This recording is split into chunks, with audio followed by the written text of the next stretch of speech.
बीरभूम में पेश आया वाक़या बदबख्ताना। कल मकाम वाक़े का दौरा करने वज़ीर आला ममता बनर्जी का ऐलान। बाएं बाजू के कायदीन ने आज किया दौरा।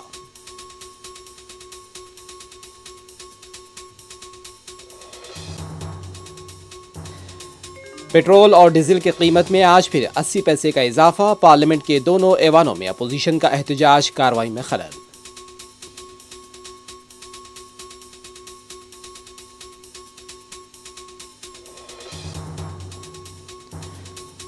हुकूमत की गलत पॉलिसियों की वजह से पेट्रोलियम अशिया की कीमतों में इजाफा हो रहा है, अखिलेश यादव का इल्जाम।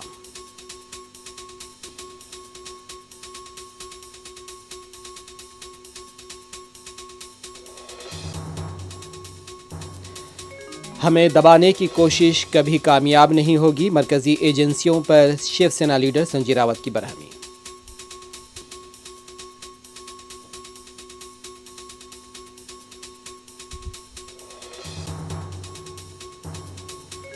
सिकंदराबाद भुईगुड़ा में स्क्रैप के गोदाम में लगी भयानक आग, 11 मजदूर हलाक। वजीर आजम का इजहार अफसोस। केसीआर ने फीकस 5 लाख रुपए एक्स ग्रेशिया का किया ऐलान।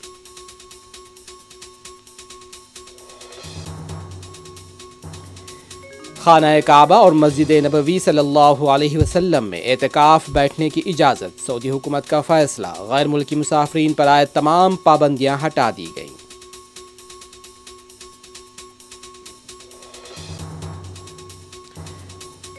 वियतनाम की सरकारी एयरलाइंस ने रूस के लिए परवाज़ें मुअत्तल करने का किया ऐलान।